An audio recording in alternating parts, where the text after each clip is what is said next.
2 mois se sont écoulés depuis la volatilisation de Karine Esquivillon. Mère de famille en Vendée, la disparue âgée de 54 ans a été aperçue pour la dernière fois à son domicile de Maché, le 27 mai dernier. Son époux, Michel Pial, est, depuis la médiatisation des faits, la cible de nombreuses attaques virtuelles, laissant entendre que celui-ci serait responsable de la disparition de son épouse, allant jusqu'à l'accuser de meurtre. Pour celui qui a partagé plus de 20 années de sa vie avec Karine Esquivillon, ces accusations ne passent pas. À compter du jeudi 1er juin, Michel Pial a décidé de présenter en justice toute nouvelle atteinte qui lui serait portée en regard de cette affaire.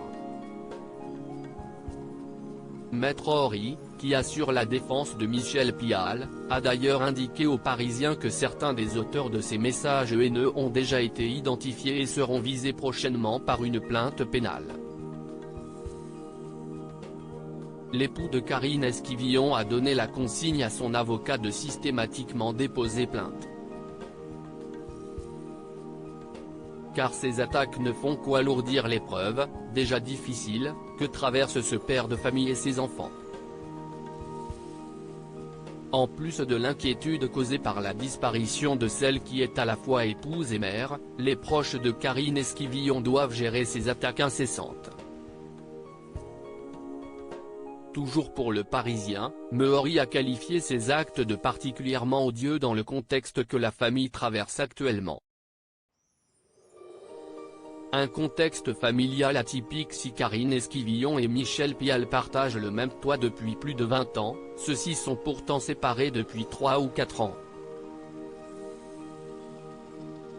Voilà pourquoi le père de famille pensait que son épouse était, ce 27 mars, partie de son plein gré. En atteste un texte reçu quelques heures seulement après la disparition de Karine. Marre de vivre à deux mais pas en couple, je décide de partir. À cette heure, la police n'a pas encore pu vérifier les dires de Michel Pial. Les enquêteurs se sont saisis de tout son matériel informatique afin de pouvoir confirmer, ou non, la version du père de famille. Article écrit en collaboration avec 6 médias Crédit Photo, capture d'écran BFM TV.